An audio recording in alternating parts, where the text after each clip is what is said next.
thing.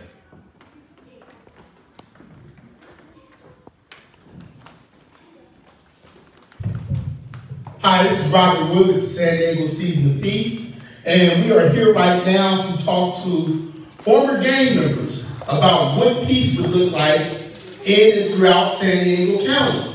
So we have here with us a panel of people who will be having this discussion with us. Hopefully, when this discussion is over, it will open your hearts and minds to the need to stop the violence.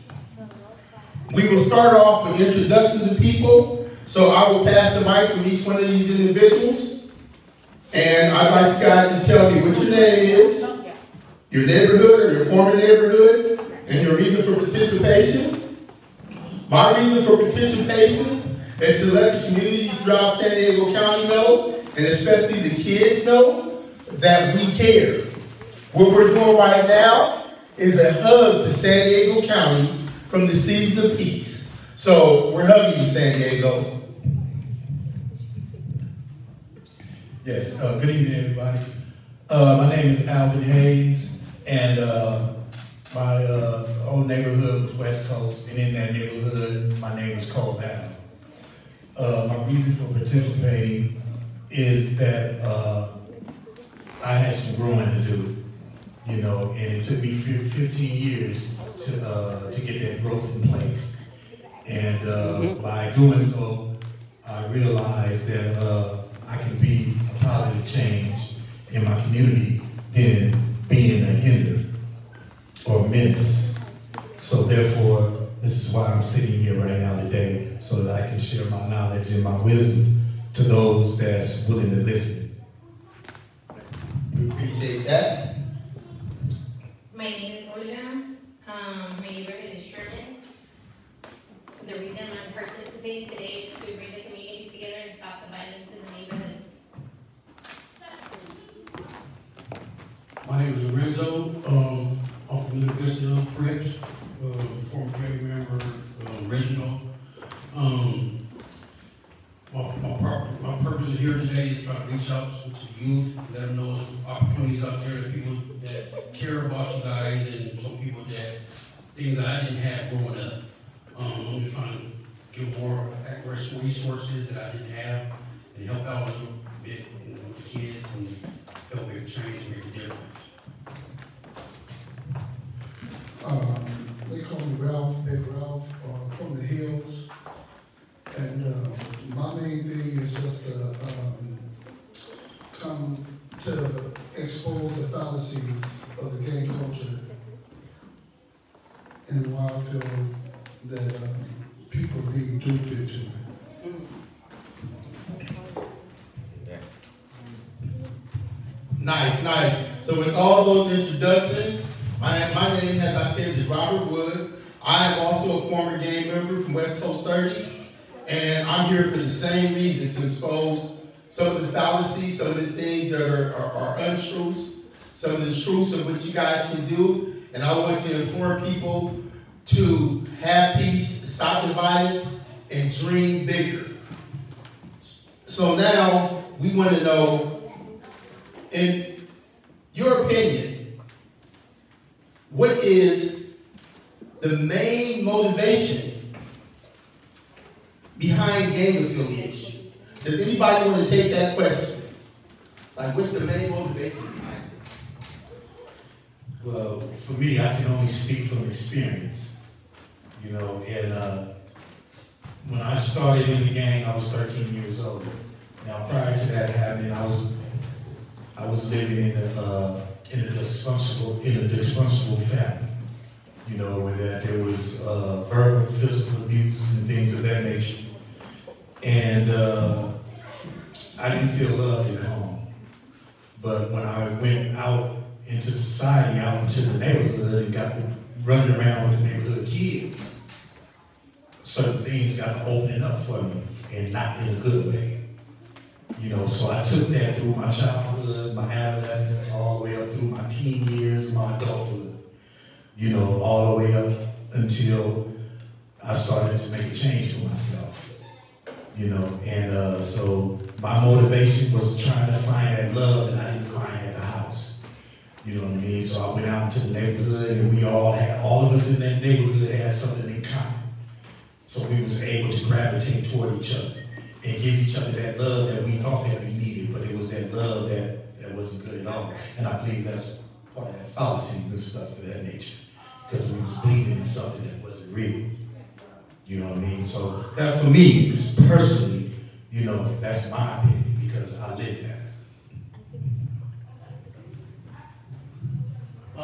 Does anybody else want to respond to that? Please limit your responses to 2 minutes. Before we have further response to that last question, we'd like to interview our other panel member. Stacey, if you could just give them your name and your affiliation or your former gang affiliation. How you doing? Sorry for being late. My name is Stacey Butler, and I'm a former Lincoln Park blood. And I'm just here to push things, change our life, be a better person, and to get along. And you ain't gotta be evil to be a good dude or girl. Okay, and just because Stacey just came up here, the question that we're responding to, we're going to let some other people respond to it, but we'll come back to you if you want to respond to it. And what's the main motivation behind gang affiliation, in your opinion? Over. In my opinion, for me, it started at home. So my brothers were from the gang, and he was a DJ, so we always partied at my house. Weekend was always partying there, so they became your family. So as I grew up, I just knew everybody. You see them coming out of school, and you just become part of them. They were the family. They were part of the family. So that's how it was for me. Anybody else? I started when I was like 14, 15. I was my mom. I didn't have no mom, really. I didn't have no parents. My grandma, she had passed away when I got away. So I had nobody that was homeless at 13, 14. So I started hanging out with my friends, and they became homies, and they became part of my family that I didn't have. So I just started running with them, started gangbanging, doing what to do. And that was it.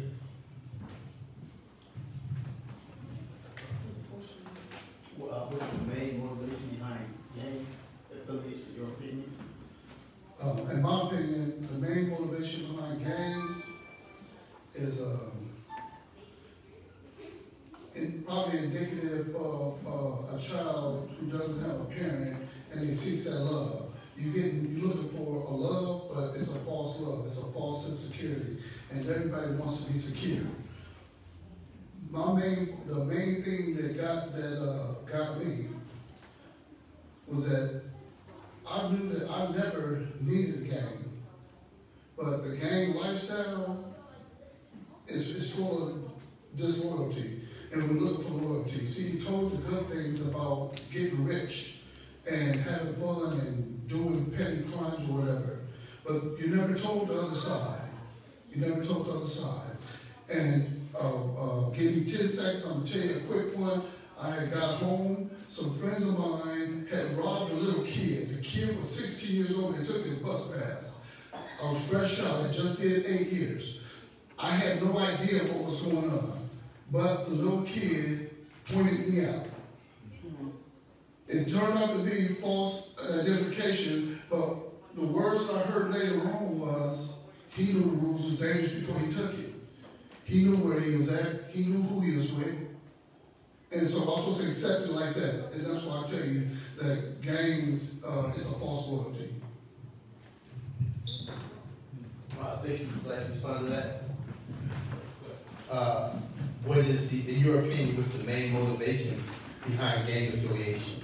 And the reason, I just before we have Stacey respond to that, I'll say the reason that this question is important for you guys to understand, because some of you guys out there are parents, mentors, community members, and I want you guys to hear what these people are saying and know what these kids into, or what these people into gang affiliation, and kind of what the motivation is, and it gives you some idea of what you need to provide to fill in those blanks for them.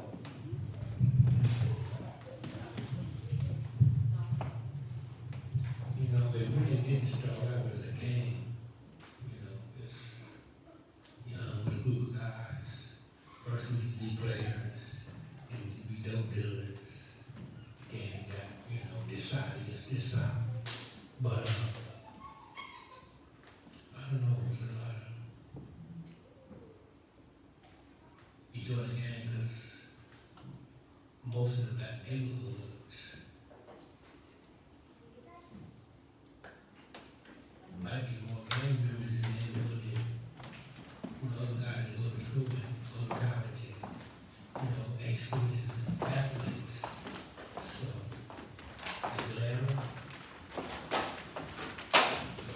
gang members, I know when I grew up, I used to fight.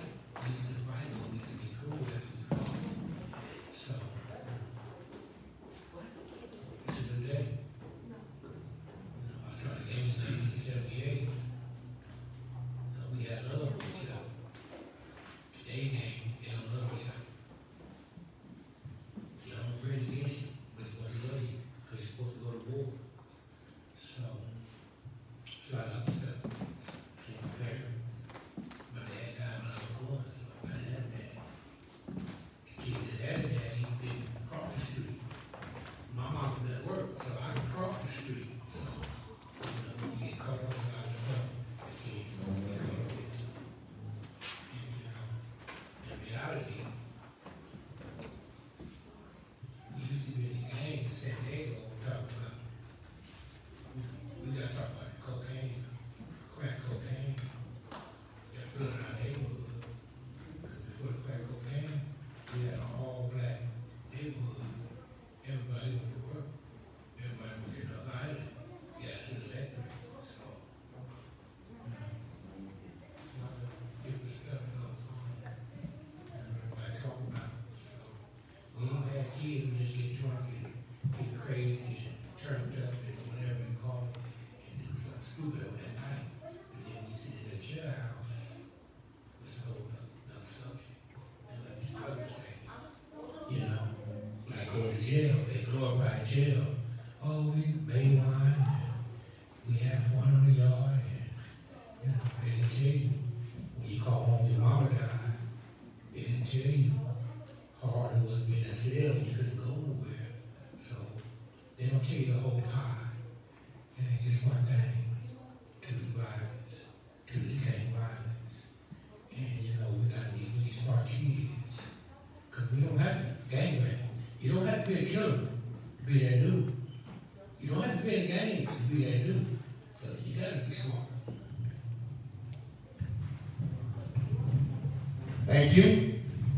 And so our next question is, we know that gangs create a sense of community.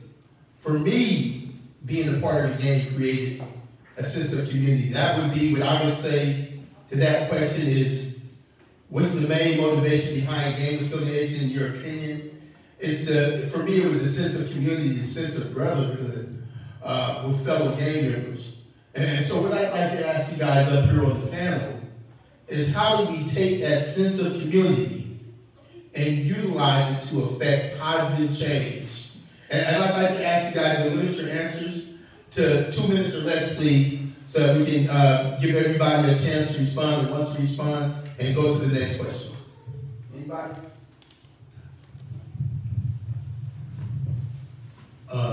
First and foremost, we have to lead by example. You know, I'd be doing a lot of people a disservice if I would just sit here and speak what I'm speaking right now. And then once I leave these doors, I'm out there doing something different, totally different, in a negative way. You know what I mean? So I have to lead by example. Because even though it may not seem like it, somebody's watching. Either it's going to be somebody rooting for me, or somebody's going to be against me. Somebody is watching. So therefore, I have to live my life in a manner where that I can be comfortable in my skin, where that I can put smiles on people's faces and make my family and loved ones proud. Would anybody else like to respond to that question? And that question was, how do we take a sense of community and utilize it to affect positive change?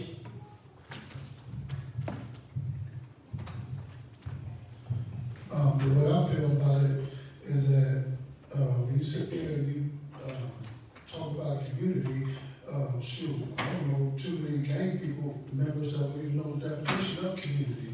So the first thing they would have to do is understand.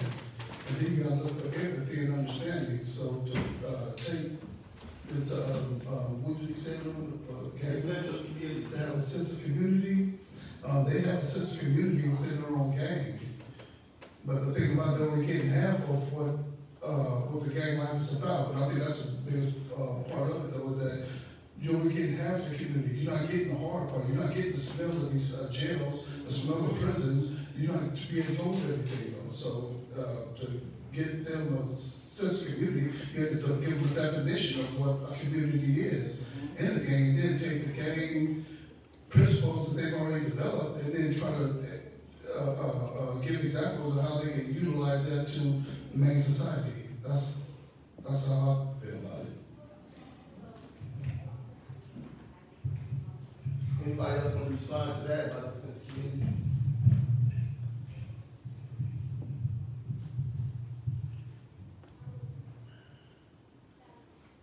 It's a tough question, but for us to make it, and it ain't about race, it's about our black race.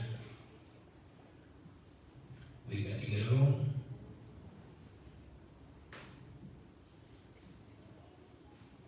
The crip and the blood, I don't think it's ever going to leave, but we know what it is. Our kids and our nephews and our aunties and our nieces, they got to understand this crip and blood is a part of our culture now, but you need to stay away from it. But as us, as you, and we the old dudes now, I'm 59, we got to leave by ourselves. We shouldn't be running around the house as a grandfather, as a pastor, cousin, and blood. We know it ain't about nothing.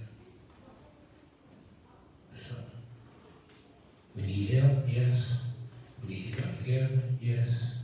And we understand we don't have to do all this crazy stuff in life, though. Work, church, school, it's a lot of stuff you can be. You ain't got to be a gamer, bro. You ain't got to be a gamer. Go be an astronaut, scientist, skydiver, fisher. I mean, it's a lot of stuff to do. So, just got to get along, man. Love each other. Got to keep love. That's why we're going to win. And you got to be nice to stay out here.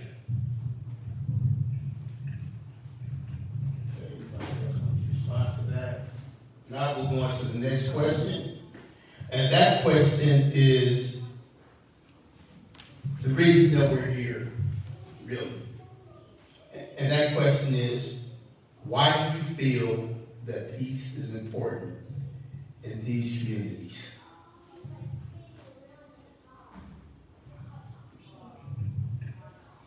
I think peace is really important in the community because we need to stop the violence. We need to teach the youth, the children that, there's a better path. A lot of them don't know. Like, I grew up and it was normal for me to be in the gangs. It wasn't, that's all I knew. So that's what I lived for. That's all I knew. Nobody taught me different. My mom didn't know any better to, you're going to go out, you're going to party in the house, you're going to party there. But it wasn't as bad as it is now with social media and everything. So it's teaching our youth that there is a better path.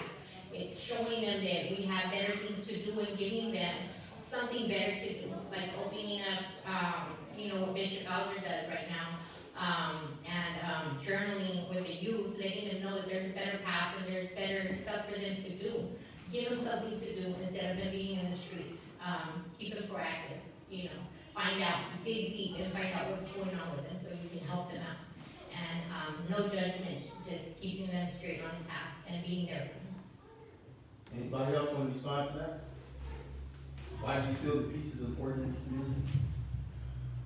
I think finding peace is important in the community because we need to stop putting guns down, stop fighting, because there's better resources out there for us. There's not even a generation until you be doing that kind of stuff because you don't have to do it. See, back when I was growing up, we had to do it. The same as we had to bang a ball. You wasn't playing, it was a ball, you had to be in the street. So, if you play ball, baseball, football, whatever, okay, you can do that. But if we didn't have that talent, we had to go out there and get it from the gutter or whatever. Now, you guys don't have to do that no more. You guys, parents are not strung out no more. Parents are not bad at drug addicts and nothing like that no more. So all the kids, they have a choice now. They can utilize that.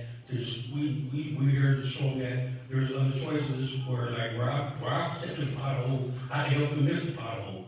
You know, so that's what I'm here for, to help them miss the pothole.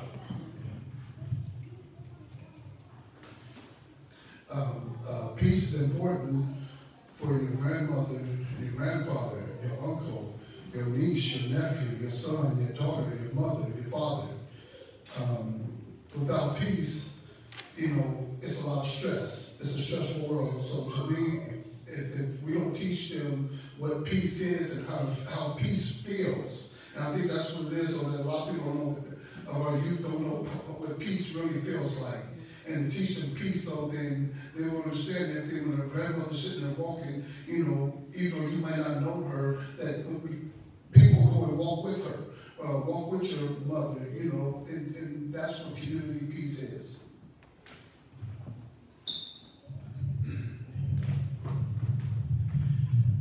In our communities right now, I'm gonna have to be brutally honest. Our community is sick. It's a disease. To me, peace is the antidote. You know what I mean? You know, and that's the only way that we're going to be able to get that. But it has to start with the individual first before it can spread out to anybody else. You know what I mean? So for me, I've taken a bite of that pill, and I'm taking bites each and every day. And I'm going to continue to take the bites of that pill. Whether if it's bitter or if it's sweet, I'm going to keep biting on that pill. Because I know that lifestyle that they're living is an addiction. And it's a very evil addiction. Just like a drug, gambling, anything that has a person flipping and tripping to the point that they're disrespecting themselves, disrespecting their families, disrespecting their communities, and just living in a chaotic frame of mind. And that was the type of mind that I was living in. And I'm glad I'm no longer doing it because I keep biting on that pill. That's for my inner peace, so that I can spread it out to everybody else. And that's the only way I'm going to be able to do it. But it has to start from me first, and only me. Thank you. Stacey, would you like to respond? Why peace is important? Peace is very important. You need peace of mind. You need peace to read the book. Sometimes you need peace to be to yourself. Everybody is violent no cause of the chaos, hate, hatred. You know. So, peace. We just gotta stop glorifying violence.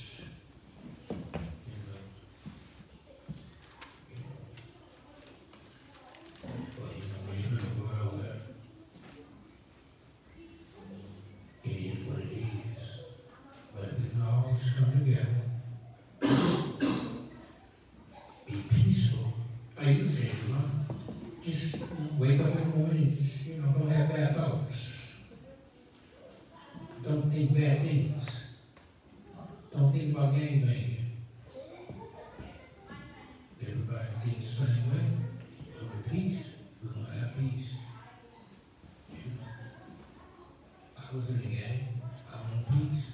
I don't know there's still gangbanging. I want peace. Do we want peace? So, we already have peace to win. And we all got to win. We got to stick together to win. Every race, black, white, Mexican, it don't make no difference. You know, because you know, we got coronavirus. You know, a lot of people die. You don't know life. So we here in America. We need peace. Peace is beautiful. You have peace in yourself.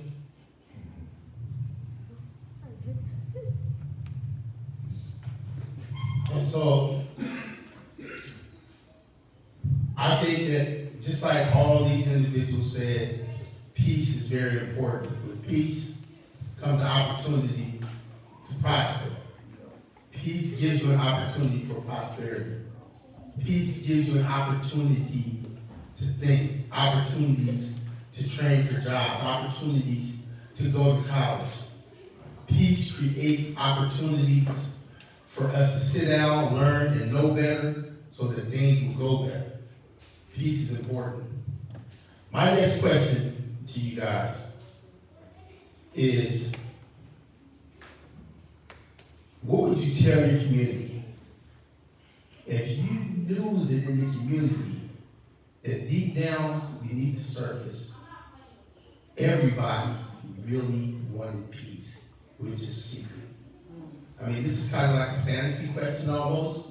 But what would you tell the community in that instance? Because we're going to use this question to reach out to those people who really want peace and don't want to voice it. Anybody?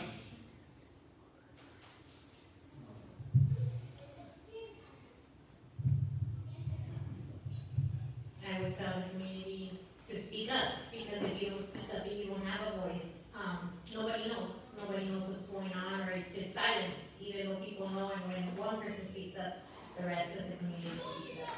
So we need to stick together. Thank you so much. That was a perfect answer to that question. There are a lot of you guys out there that want peace. Put your voice behind your desire for peace and speak up.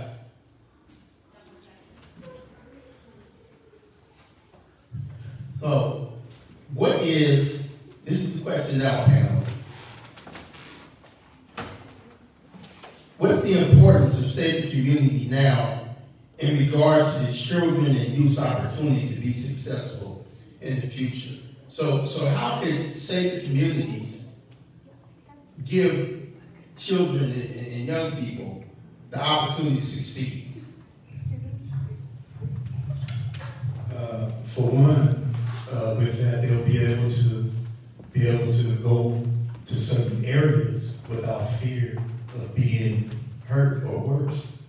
You know, where that there's various reasons why a youth would have to go to another neighborhood to get to the other side.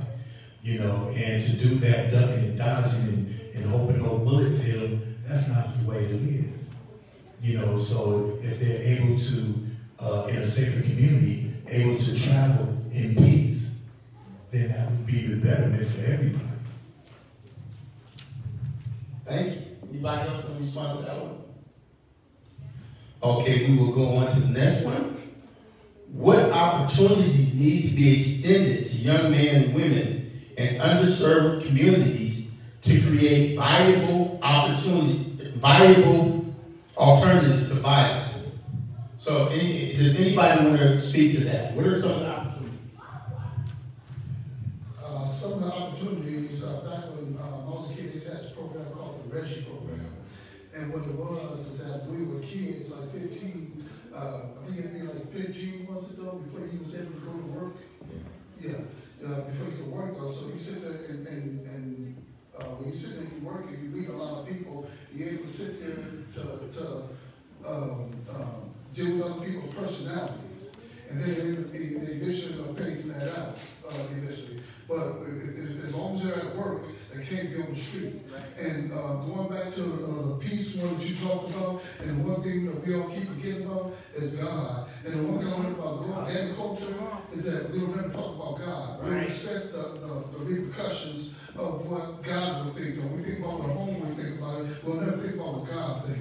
And so when I'm sitting there and I'm looking at it all, when it comes to opportunity, if you're not on the streets, all you do is work it, and you learn how to save your money, and then it goes to accounting and all the way down like that. You really don't have a lot of time to deal with gangs, and that's one of the biggest opportunities. So going back to what Stacy said about the drugs being put in the neighborhood, so that played a major role because that took the father out though. And everybody knows that if there's a mother and a father in there, the chance of your success is high. But what people don't understand is that your success is just as high with your mother and father as it is with the father in the house. Then we'll just have a single mother. And so it's just opportunities. Anybody else want to speak to that?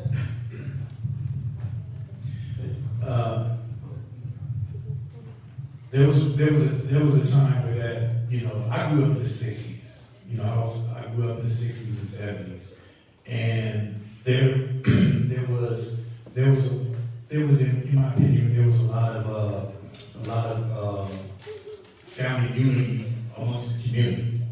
You know, where that if I left school and I was doing something crazy, my mother would know about it before I even get home because the neighbor would have called her and told her. Therefore, I'd be disciplined when I get home. You know what I mean? That's the lost part right there, as far as community looking out for each other. You know what I mean? And right now today, it's bad now today because when I got out of prison, I was like asking my big homies and stuff what's going on and stuff of that nature. Man, I ain't trying to talk to them, man. Them dudes ain't crazy. Woo, woo, woo, woo. You know, so my understanding was that nobody is talking to nobody. You know what I mean? Leaving the youngsters out there to fend for themselves, you know, without no guidance or anything. The only guidance they're getting is from the negative level, you know. So my thing is that we have to be more open to try to communicate with them. If we don't want to do it in a crowd, then try to talk, meet somewhere where it's going to be private so you can really talk about something. Because when you're around your homeboys, you're going to put on that face. You know what I mean? You know, they're going to put on their face, but then when they're by themselves, you can really try to tap into their true nature. And then you often find it's really good. You know, so then the next thing they have to do is just go and try to give them the tools that they need to try to keep that going.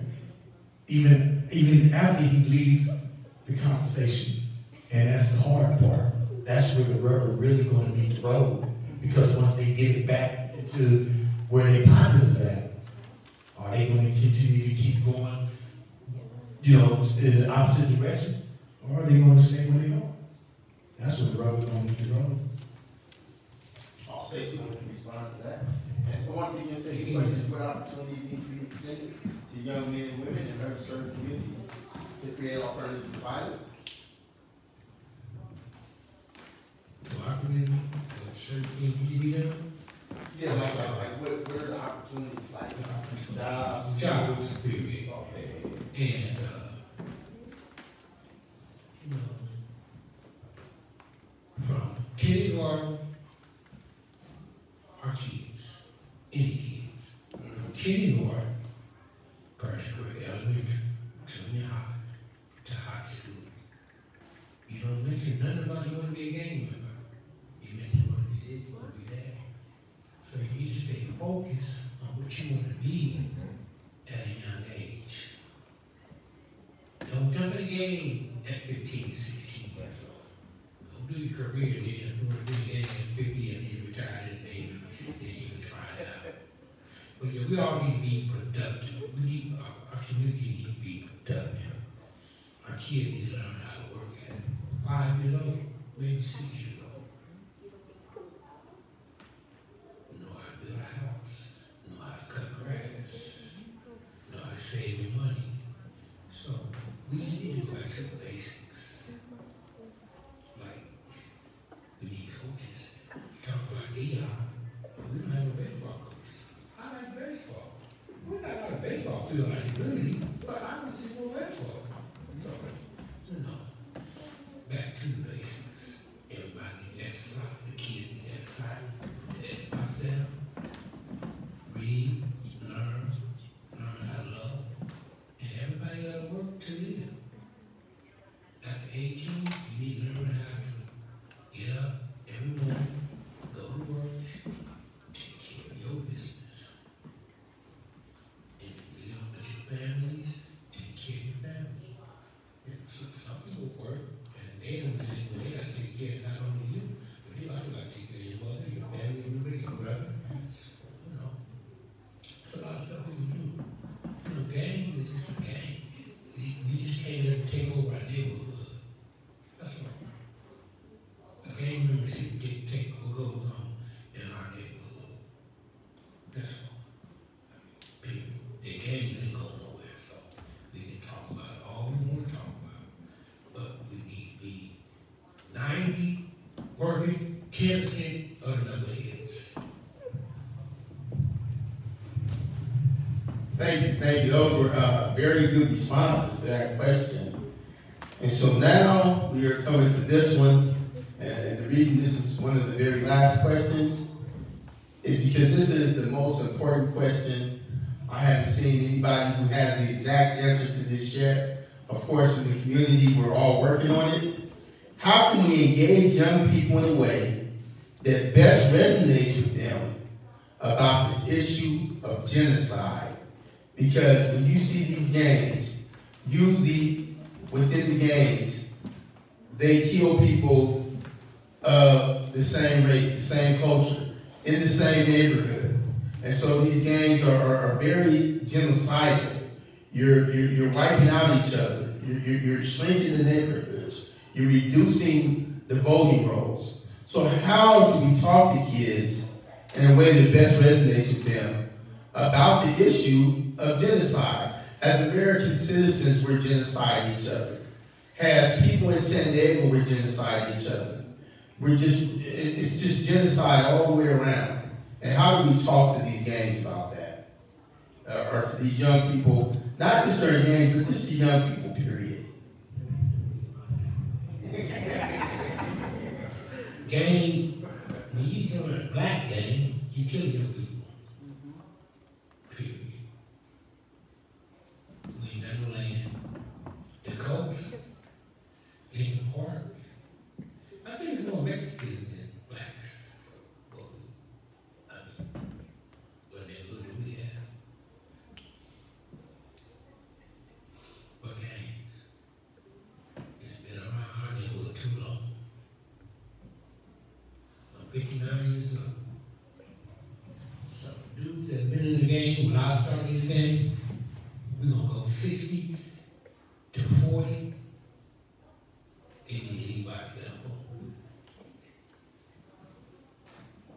And I'm 60, it's just like my cousin's blood. I mean, I'm still older. And you know, gang life is man, it's some good people that died. Some of them, this ain't gonna, just let it go. But we got to find a way to say kids. Because some homies got kids. They say quick kid. Maybe the older kid. I mean, you know, so life is crazy. Life is crazy, life is short. I'm 60 years old. So to make a long story short, you can't mess up too many times in life. So after high school, you can go at Amazon, that's good money, Amazon, NASCAR, that's the city. Go to work, get your wife, go home, take it around, and go back to work.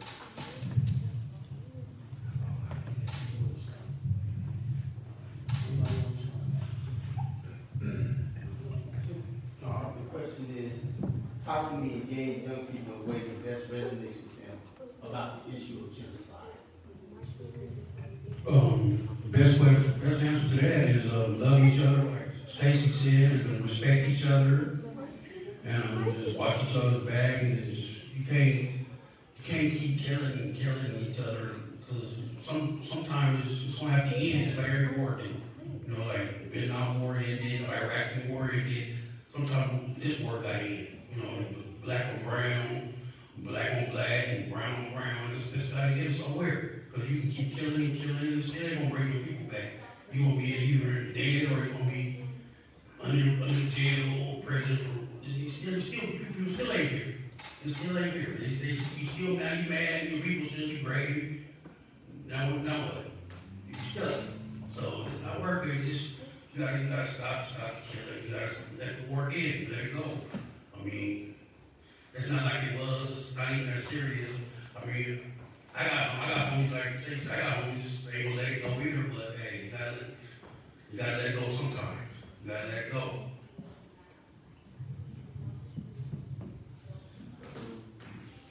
How to engage the people, the youth that resonates with them. To me, always look at Cain and Abel. Okay, Cain and Abel, they knew the rules because God told them. Cain still did what he did. Okay, I grew up in a religious household. Okay, so if you ask me, how do you sit there and first off, you have to sit there and teach them what genocide is. Because you sit there and use words and to that and may never know what it is. And then explain to them how their actions and their thought process attributes to genocide. And then you sit there and you test their character and you sit there and see how they feel about that, and then you go ahead and start making adjustments from right there. But in order to sit there and teach them, they have to understand. A lot of them are in gangs and do what they do because they don't really understand. They think they understand.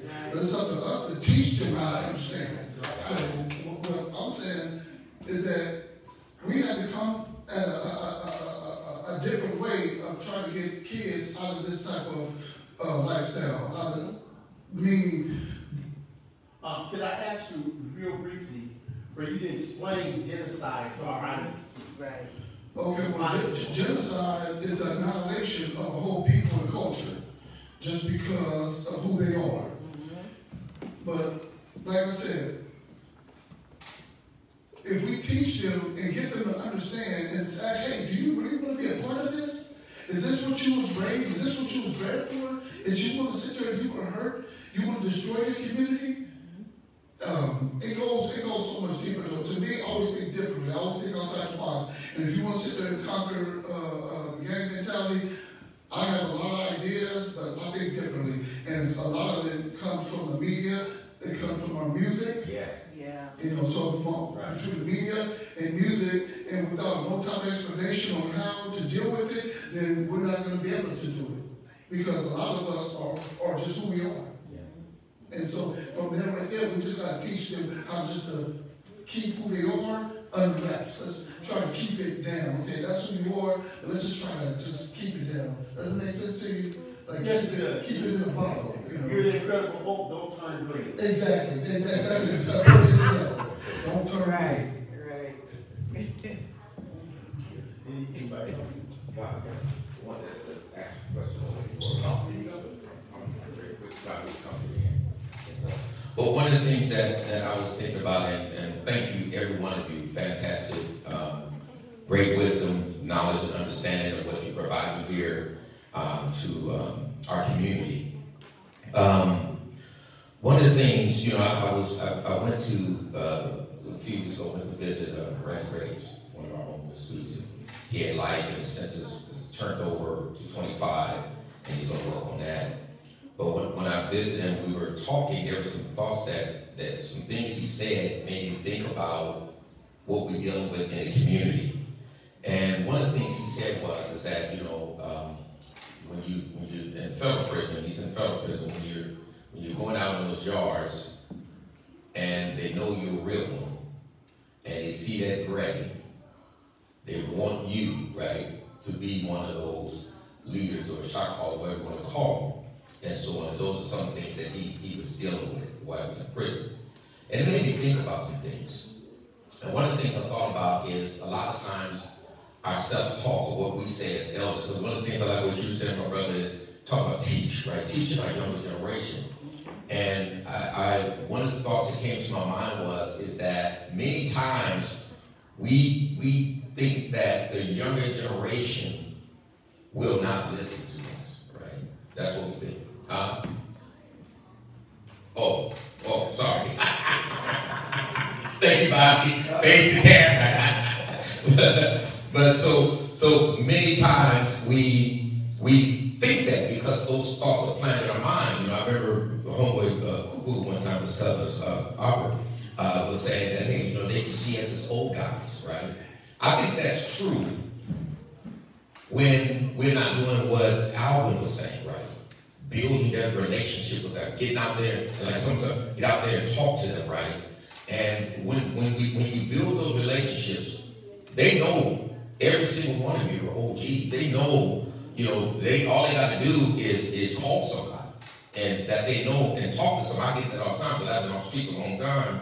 But when they go and call and check, they find out that yes, he was out there, right? He wasn't, you know, just some flat by night, he was really out there banging and stuff. So they can do that. But I believe that when we, as elders, have that mindset to go in and build relationships with each other, to connect with them, and believing, our self-talk, believing that we can make a difference by identifying those high-risk individuals that we know that's probably in fully engaged in the violence. Because what we say a lot of times, our self-talk, they ain't gonna listen. Maybe, let me tell you something, if you talk to them and sow a seed, even if they're resisting it, it's already planted, right? And that's going to have an impact, and that's going to work on them. And I'll give you an example of a youngster that I was working with a few years ago, still work with today, but he's not about the gang banging thing anymore, but he's knee-deep in the gang banging, and he's nearly out of prison, and we was talking with his lawyer, who was helping him get out, and he told me this later, though. They said, hey, we have a pastor here that want to work with you when you get out. And he said, when they said that, he said the first thing that came to his mind, I want him to hear this MF and stuff, and he said some other thing about getting on the phone talking to me. He was totally resistant to it, right? He didn't want to hear it, he didn't want to talk about it, he didn't want to have to do with it. And when he got out, they had a picnic, I went there, met him, built a relationship. Hey, let's sit down, let's eat, man, let's talk. Kind of get a feel of where he's coming from, listen to him, discover what his pain, his traumas, the things that he's dealing with, what he's going through. Hey, let's go to the gym and work out. Let's do some things. So we started doing a lot of things together, right? And began to build that relationship and make that connection, right? And then from there, he opened up and began to trust me and began to share anything with me, right? And then pretty soon, the thing that shocked me one time is that he said, gangbanging is stupid. And this is right now, I started working when he was about 19, I think he was about 20, 21, when he said this, right? He said, gangbanging is stupid. I was like, man, this brother made some strides. He's really changing his thinking, right? It takes time. It doesn't happen overnight, and we should never get discouraged because an individual, that the youngster that we're talking to today, may not seem to be listening, but the seed is being sown. And we have to keep working with them. We have to engage them and find out what is the key, discover the key to their heart. That we can build a healthy, strong, lasting relationship. The last thing that they need, and I'm close, the last thing that they need is for someone to fly in their life and fly out. If we go in, we have to go in to stay for the life that we have. And so I like the fact that we are elders with OGs, but elders, we have this grade, we have this wisdom, we have this knowledge, and it's our responsibility to go in and change that subculture, that thinking, right? Like Stacey was saying, the games will always be here, but we can go in and change some things to where that when they see the elders, the OGs, whatever you want to call us, I like to say elders, when they see us, they respect it. When we speak, they're going to listen. We can change that and shift that. But as Alvin was saying, and other you also alluded to it, is that we have to get out there and talk to them and build a relationship. So one thing I encourage, I know you're already doing it, but identify 4 to 5 of these guys that you know that is in it. And start building relationships with them, right?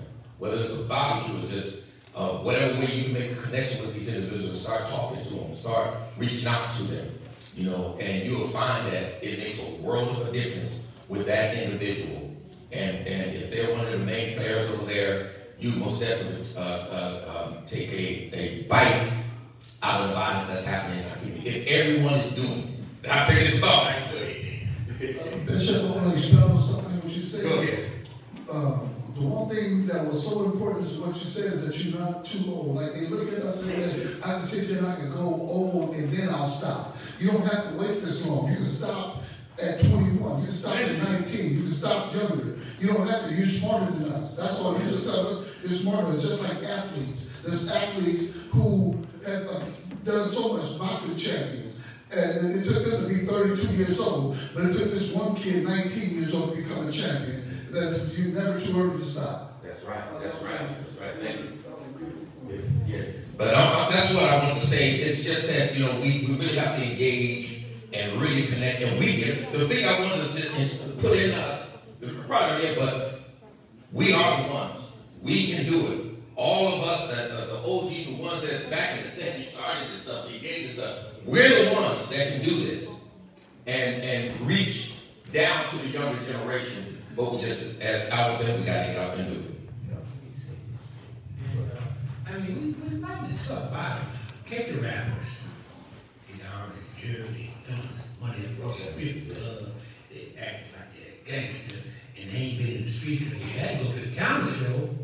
You ain't been in the street because you had to go to the talent show to get that money. So money, you know, money, you got money, you can just do who the hell you want to be. You know what I'm talking about? But these rappers are dying, and these streets is tough, man. I'm pushing people. We pushing people. We got bones that steer. Bones when it died, man. And this is not no bad. This is not just no TV, man. This ain't no love and hip hop stuff. It's the kids. And it ain't just the kids, because the kids don't know. Oh. Somebody tell the kid about children. Some older dude got to tell the kid about me, man. It goes a long way. You know what I mean? And, but, you know, about it, man. And we need a house $1 million, man. $1 million. Our kids need to go to work. They can't be worried about going to the Southeast, man. Everybody in that family, everybody in the house need to go to work and get a job, get our energy. Because somebody take that out. Because our mamas are dying now, man. Mama left us a house. Mama left. Sell a house. What do you spend money on? Then now you're trying to get Section 8. So, you know, we need to learn about money. You know, as a black man, we get money to spend. Once you get money, you get a whole bunch of money, you just give it away. I mean, it's so much stuff that we need to learn to save money, to take care of people, and love. But we don't have to think game. We don't have to think these ways. Life is precious. You only got one life to live, right? And, you know, my point is, man, I'm serious about getting out here in these streets, man. Black, white, Mexican, I'm no different. You know what I mean? Everybody listens to this crazy music. Our women, our black women, every American women, I'm off subject, but they need to slow down too, man. They move real fast too. They might be telling me to do now. You know, so, but yeah, man, life, man. You know, your emotions. Don't play emotions, man. Just love life, and, life is live as long as you can. You don't get old. You can't gangbang no more than 50, so I'm 59 years old. Okay, I'm from Lincoln Park. I'm a brother, but I ain't trying to fight. I can't fight. They shoot now.